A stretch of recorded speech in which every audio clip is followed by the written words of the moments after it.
पतालन पाई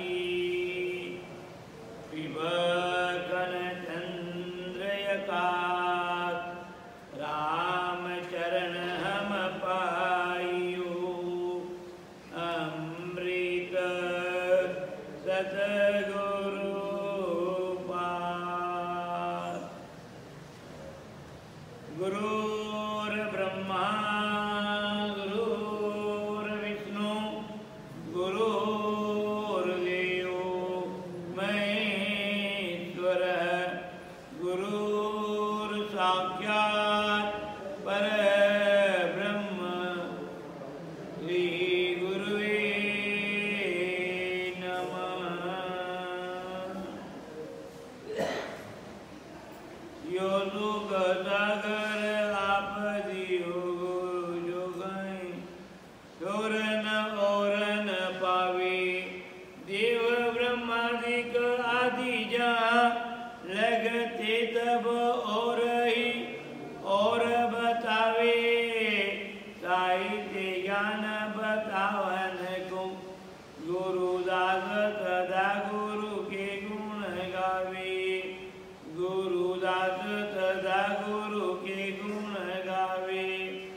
शांताकारं भुजगशयनं पद्मनाभं सुरेशं विश्वाधारं गगनसदृशं मेघवर्णं शुभांगं लक्ष्मीकान्तं कमलनयनं योगवीर्यागम्यं वन्दे विष्णुं भवभयहरं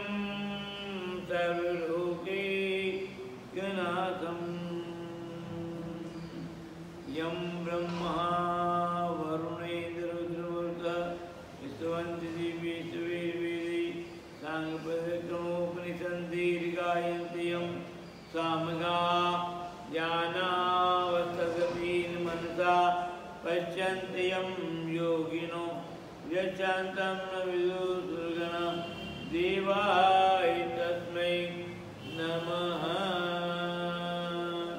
देवाय तस्मै नमः।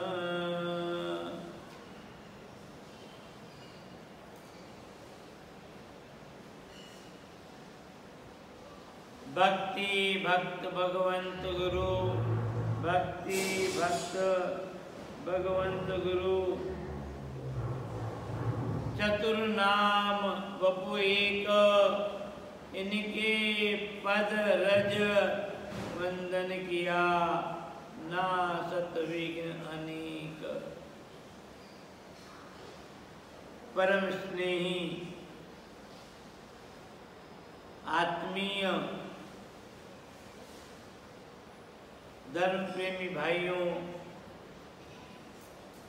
करुणा ममतामयी माताओं बहनों,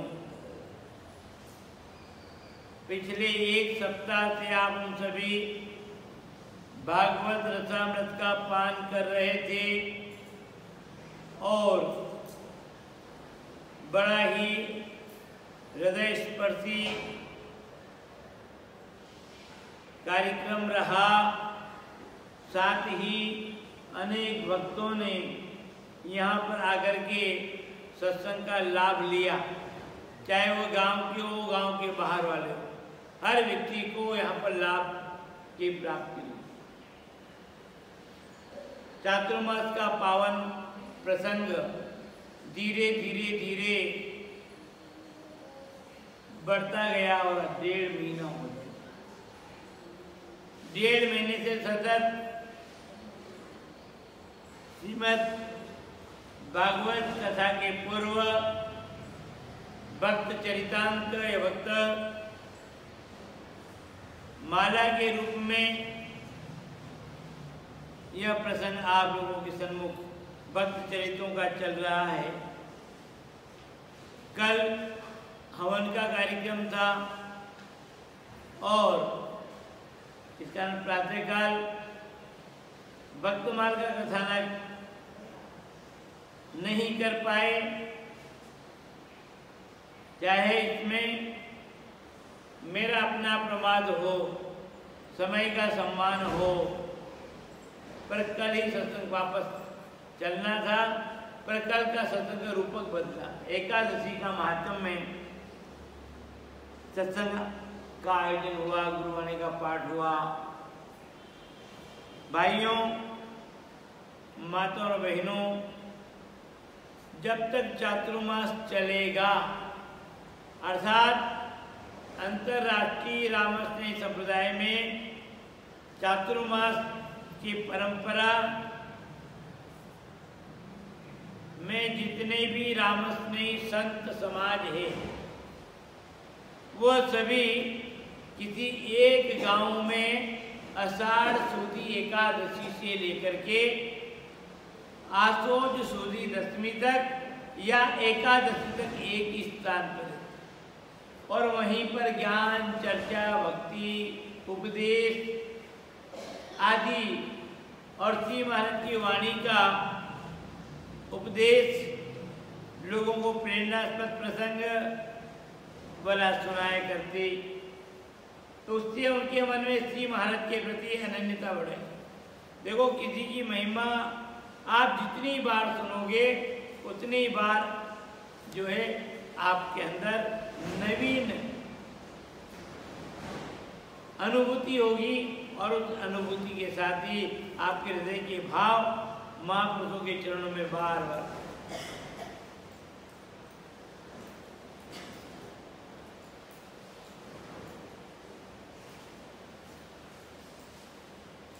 भगवान के अनेक भक्त हैं और कुछ भक्त तो बिल्कुल पास में रहने, निकटस्थ, पर निकटस्थ रहने के साथ में भी उन्होंने भगवान के प्रति उत्तरोत्तर श्रद्धा भक्ति उनके जीवन में बनी। आप हम किसी के पास में जाएंगे, रहेंगे, तो धीरे धीरे धीरे धीरे उसके प्रति जो शुरू में मान सम्मान रहा ना, वो मान सम्मान कम हो, धीरे धीरे वो ठीक साधन है।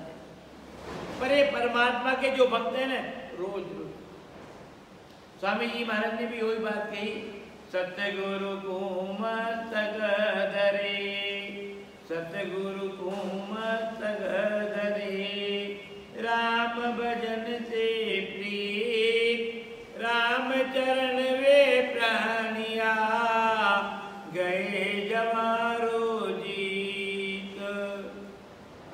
जो व्यक्ति अपने गुरु महाराज की वाणी पर अमल करता, मस्तक धरने का मतलब प्रणाम करना ये तो है, पर गुरुदेव ने आपको क्या आदेश दिया, क्या आज्ञा दी, कौन सा नियम का पालन करना। भाइयों, प्रसंग अक्सर हम संतों के मुख से सुनते हैं कि एक जगह चातुर्मास चल रहा था, चातुर्मास पूरा हो गया, समापन हुआ। अब महात्मा हर व्यक्ति से कोई न कोई नया नियम दिला रहे, भैया तुमने जो पुराना है ना वो तो है ही है, पर एक नया नियम और ले लो। अब एक नया नियम और लो, तुम चाहे एक दिन के लिए आए हो सत्संग सुनने, चाहे तुमने बराबर 3 महीने से सत्संग सुना, चाहे तुम जो आज ही आए, नियम तो लेना पड़ेगा। बहुत सारे व्यक्ति संकोच हो जाए, क्या नियम, अपने से सधेगा क्या। अरे भाइयों, अपन यदि ये विचार कर लें कि अपने से सधेगा क्या, तो संसार का व्यवहार तो आप हम सब साध रहे हैं, ये रुक रहा है क्या? इसके लिए आपने कहा क्या मैं सधेगा क्या? अरे केवल शरीर में बसने वाली जो आत्मा है ना, उस आत्मा के कल्याण के निमित्त जो महात्मा आपको नियम दिया,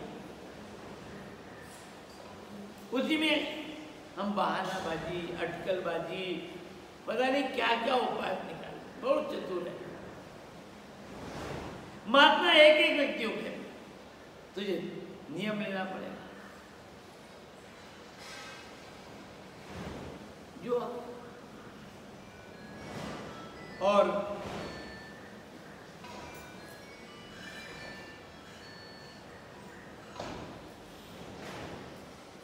नियम की जो बात आई तो सबने अपने अपने, कोई माला पहनने का नियम ले रहा है, कोई जल छान कर पीने का नियम ले रहा है, कोई पक्षियों को अनाज डालने का नियम ले रहा है, कोई गीता, रामायण, भागवत, वाणी का पाठ करने का नियम ले रहा है, कोई रोज मंदिर जाऊंगा। आज तक मैं रोज मंदिर नहीं जाता, कभी चला जाता, आज के बाद मैं रोज मंदिर जाऊंगा। मैं बिना तुलसी चरणामृत लिए, बिना शीत प्रसादी लिए कोई भी चीज ग्रहण नहीं करूंगा। पहले वैसे नहीं रहता मैं, कोई जरूरी नहीं तुलसी का सेवन करना, कोई जरूरी नहीं है चरणामृत देना, कोई जरूरी नहीं है रामचंद्र से हमने कंठी ले ली तो हम शीत प्रसादी ले। ये सूक्ष्मता है। सबने अपने अपने नियम लिए। एक व्यक्ति कभी कभी आता, कभी कभी, और उस दिन योग से वह भी आता, दूर बैठा। महात्मा ने कहा कि निगाह थी उस पर, उसको ही बोले तू इधर आ भैया, जिन्हें कथा सुनी, हमारा कथा वर्ता तो मैं कुछ जानता नहीं हूँ, पर आप जो बोलते हो ना ये मेरे को बहुत अच्छा लगता है। घर से परेशान हो जाता हूँ, दुखी हो जाता हूँ, काम से, काज से, परिवार के चीख चीख से, तो मैं सोचता चलो महाराज के पास बैठेंगे, थोड़ी घंटा 2 घंटे मारेंगे, थोड़ा अच्छा लगेगा। मेरे और महाराज आप क्या नियम दिलाओगे? मैं आप कह दो मेरे को कि मैं दारू पीना बंद नहीं कर सकता, मैं चोरी करना बंद नहीं कर सकता, मैं झूठ बोलना बंद नहीं कर सकता, आप ये नियम दिलाओगे? मैं रोज मंदिर नहीं जा सकता, हम तो नहाते ही नहीं, नहाए उसके बाद मंदिर जाए तो हमारा तो नहाना ही नहीं होता। 8-8 15 दिन नहाते ही नहीं हम तो, जीव हिंसा करने वाले। आप हमारे नियम क्या दिलाओगे? ये कुछ ना कुछ तो लेना पड़ेगा। तेरी इच्छा हो जो, किसी का मुख देखने का नियम ले ले, किसी का भी मुख देखने का नियम ले, कुछ माला पहनने का नियम ले ले। वो बड़ा चतुर आदमी था, वो बड़ा चतुर था। उसने कहा महाराज मैं एक नियम ले दो, क्या? कि मैं कौवे का मांस नहीं खाऊंगा। अब बताओ, पक्षियों का मांस खाते, मुर्गे का खाते, दूसरे खाते, पर मैं जो है कौवे का नहीं खाऊंगा। चले छोड़।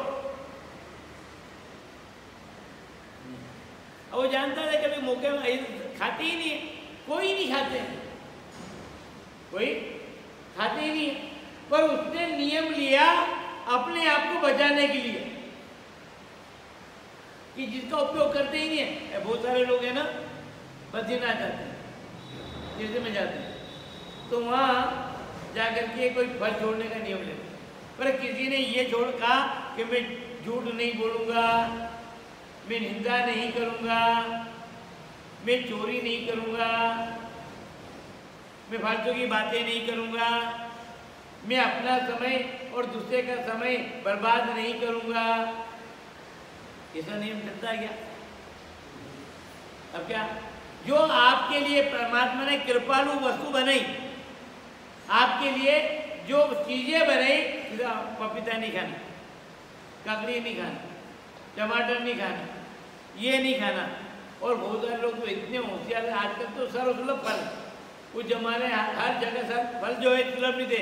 जिन फलों का नाम सुना कभी देखे ही नहीं, सुना ही नहीं, ये फल नहीं खाएंगे। कभी आम छोड़ा क्या? किसी ऐसे व्यक्ति को ऐसा मैं कभी केरी नहीं खाऊंगा, ऐसा कोई आदमी मिला क्या आपको?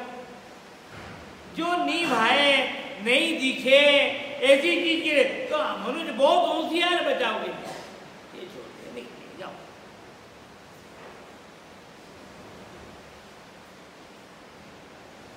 उसने कहा महाराज ठीक है, महात्मा ने अच्छी बात है, नियम लेके कौवे का मांस नहीं खाते। अब कौवे का मांस तो वो खाते ही नहीं है, पर वो अपने आप में इतना बुद्धिमान कि महाराज कहते हैं मांस मत खाना तो कितने लोग हो जाए।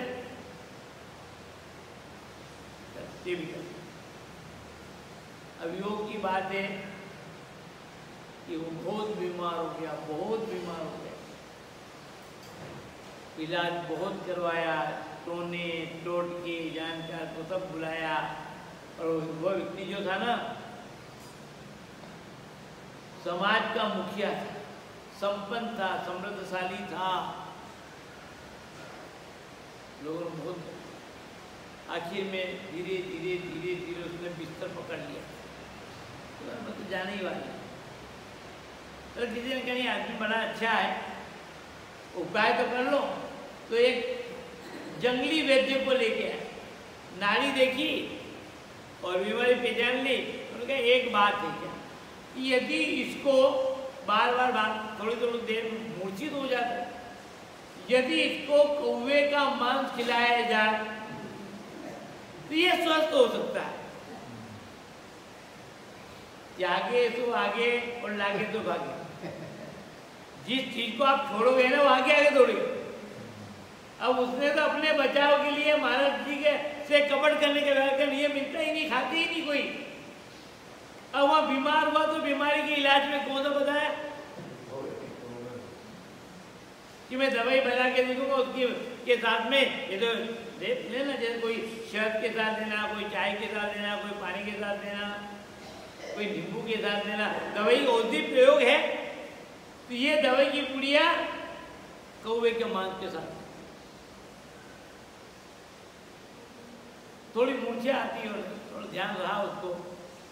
कोई भी चीज लेने के पहले इस बात को ध्यान रखेगा कि तुम क्या दे रहे हो, तुम मेरे को बताओ, बाकी मुंह में नहीं डालूंगा। इतना ध्यान था कि कोई भी चीज लेने के पहले अपने परिवार वालों को तुम खिला क्या रहे हो मेरे को, क्या चीज है, किसकी बनी हुई है, किससे बनी हुई चीज है, अनुपात क्या क्या है इसमें, इतना ध्यान रखता क्योंकि वह सत्संगी थे। कभी कभी महात्मा के पास जाता और दृढ़ता इतनी आ गई कि कहीं ऐसा ना हो जाए कि ये लोग मेरे को सब समाजेगी खाने पीने वाला, कि ये मेरा धर्म नष्ट कर दो। कहीं का धर्म नष्ट मान तो खाता है, पर नहीं, एक नियम है। अब चर्चा हुई, आया गाँव परिवार वालों ने कैसे पकड़ा उसको कौवे को और मारा पीटा जो भी करना और पका करके दवाई के साथ दवाई मिले।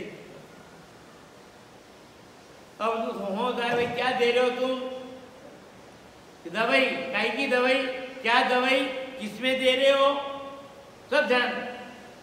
तो देखा ये है दवाई कौवे की मांस में है, मांस तो खाते हैं, नहीं मैं नहीं खाऊंगा, कल मरता हूं तो अभी मर जाऊं, कल मरता हूं तो अभी मर जाऊं, मेरे को जिंदा रहने के लिए जरूरी नहीं है, और ऐसे ही खा भी लूंगा तो भी एक दिन मरना मेरे को।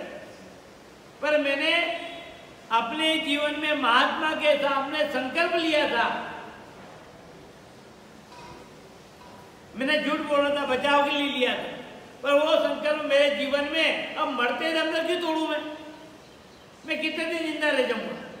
तुम मेरे को जिंदा भी रख दोगे, ये मेरा नियम चुरा दोगे तो कितने दिन रखोगे, साल 6 महीने के बाद भी मरूंगा, पर मेरा व्रत खंडित क्यों कर रहे हो। बहुत समझाया उसको कि तो होते रहते ने रह लो, चाहे कुछ भी हो। जबरदस्ती से 2-3 आदमी इकट्ठे होकर के उसका मुंह खोलने लगे, बोले मुंह बंद कर, खोलना ही नहीं, जबरदस्ती हो जाता, लेना ही नहीं मेरे। और मन ही मन कहा गुरु महाराज आज मेरा व्रत ये सब दुष्ट मिलकर के तोड़वाना चाह रहे हैं, बस अब मुझे तो बचा लो और मैं तो संसार में जिंदा ही नहीं। मन ही मन गुरु महाराज को उसने याद किया और याद किया, और योग की बात है, इसको उम्र भी विश्वास भी अंतिम।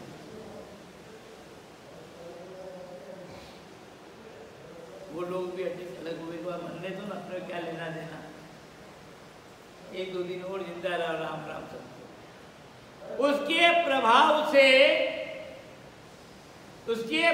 से नियम के प्रभाव से जिंदगी भर तक उसने कुछ इतने अच्छे शुभ कर्म नहीं किए। कभी कभी सत्संग में जाता, यमदूत पकड़ के ले गए, धर्मराज के दरबार में गया, और धर्मराज के दरबार में जाने के बाद धर्मराज ने चित्रकेतु को बुलाया और चित्रकेतु से कहा कि भैया जरा इसका पुण्य पाप को बताओ। तो ये सब आए महाराज,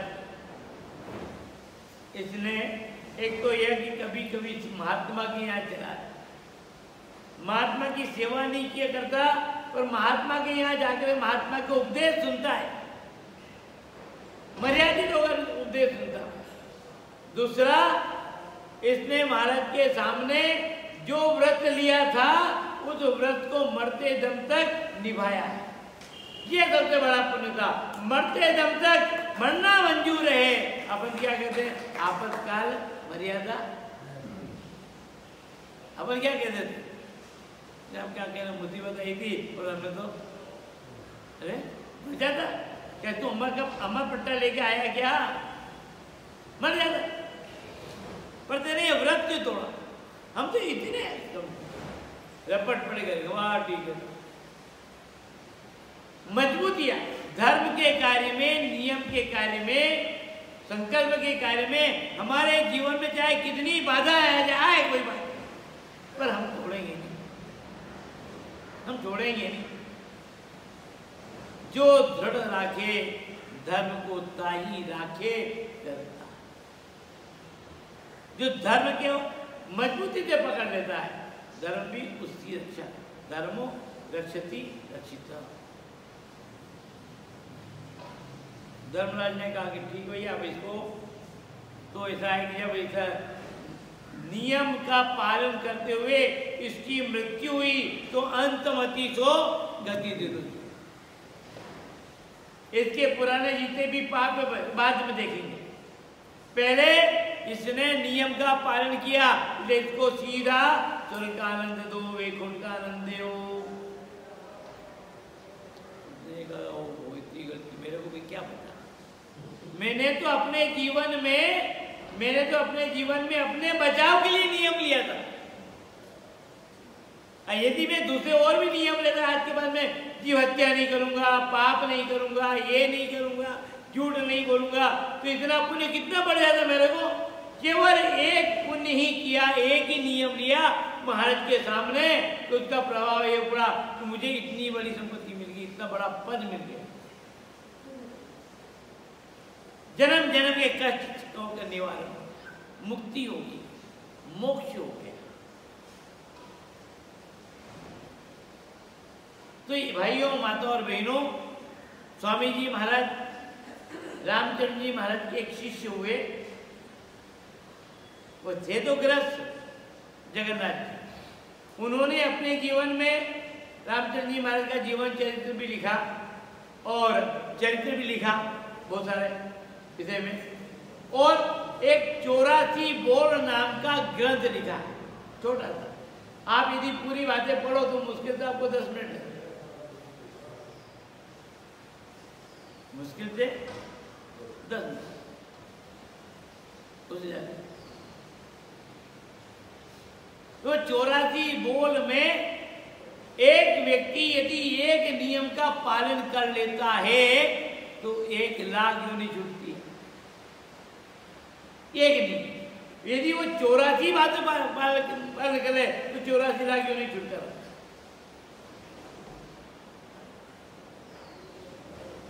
कोई भी व्यक्ति कहीं पर भी तो उसमें एक शब्द दिया कि नित का नियम घटा जेना, और सब व्यवहारिक बातें कही उन्होंने, कोई अलग से नहीं कहा, कुछ ऐसा भी कुछ नहीं कहा, केवल अपने जीवन में जो आप रोज की बातें उसी बातों को कहा कि तुम ऐसा मत करो।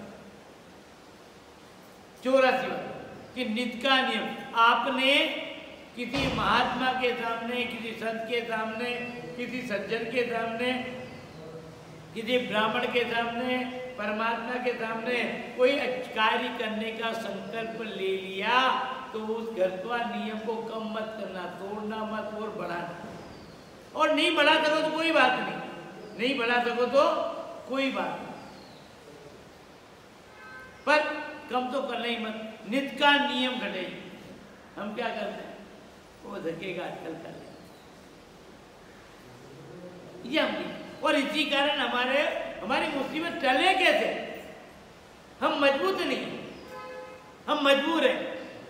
अपनी किसी भी प्रकार की मुसीबतों को टालने के लिए हमें मजबूती ग्रहण करना।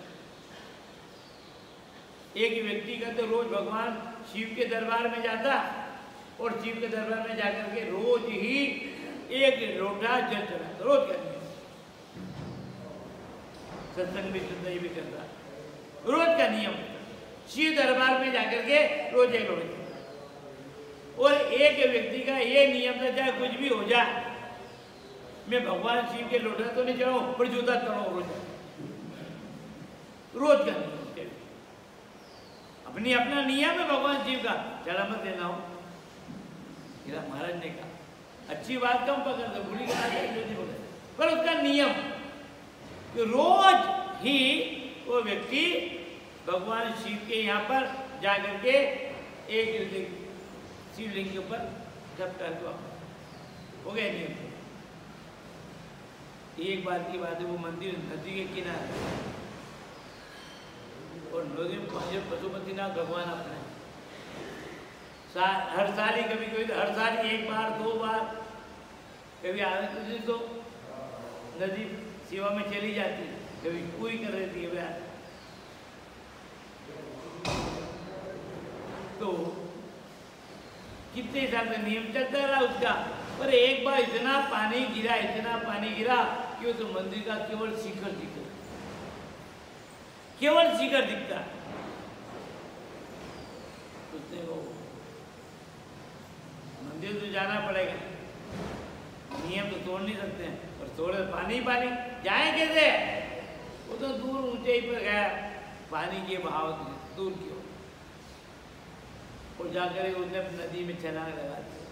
कल मरूं तो भी मरूं, पर मेरे नियम तो नहीं तोड़े। चाहे कुछ भी हो जाए, मैं भगवान शिव के दर्शन करूंगा। भगवान शिव के जो है, मैं एक जूते की मार्ग में चढ़ाना, मेरे को जूता चढ़ाना है, रोज का नियम मेरा जूता चढ़ाना है। कोई जल चढ़ाता है, कोई फूल चढ़ाता है, तो मेरा रोज चढ़ाना। अब हो गया, छलांग लगा दी उसने, धीरे धीरे धीरे धीरे, फिर वो उसने मंदिर का वो शिखर पकड़ लिया, मंदिर का शिखर पकड़ा, और शिखर का उसका सहारा मिल गया। उसके सहारा धीरे धीरे धीरे छतरी नुमा था, शिखर से नीचे आया, और नीचे आकर के उसने वो सब दरवाजे खुले। भगवान शिव के दरवाजे के बहुत कम ताले लगते हैं, कोई जा खुला अंदर प्रवेश, गोता लगाया, अंदर प्रवेश किया, और पानी में ढूंढा कहाँ है शिखर, कहाँ है शिवलिंग, और नीचे गया जमीन पर और देखा हाँ हटिए, कमर में जूता बांध के ले गए, जूता खोला और एक जूते की टपका, दम घुटे, पानी बाहर तो ले जा कोई बात नहीं, और जैसे जूते की पड़ी भगवान शिव के, और भगवान शिव वरम रोही महादेव जी प्रकट हो गए, महादेव जी प्रकट हो गए। वो आदमी था ना जो वर्षों से एक लोटा जल चढ़ाता, वर्षों से, अब उसने देखा पानी बह रहा है, तो भगवान तो सब तो विराजमान है, कोई बात नहीं, और अपन तो यहीं से ही किनारे से, वो दर्शन करने नहीं गया, वो घर जाकर अपना काम करने लग गया।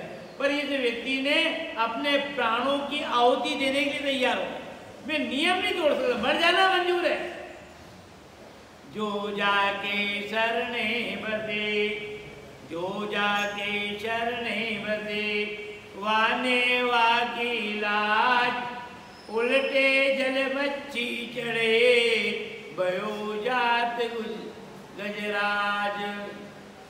अरे जो जिसका सहारा पकड़ लेता, जिसका भी सहारा पकड़ो तो परमात्मा अपने आप ही आकर के उसकी सहायता। मछली का जीवन जल है, सहारा उसका, तो वो पानी का बहाव को उल्टी चलती है, पानी बहा के नहीं ले जाता नीचे।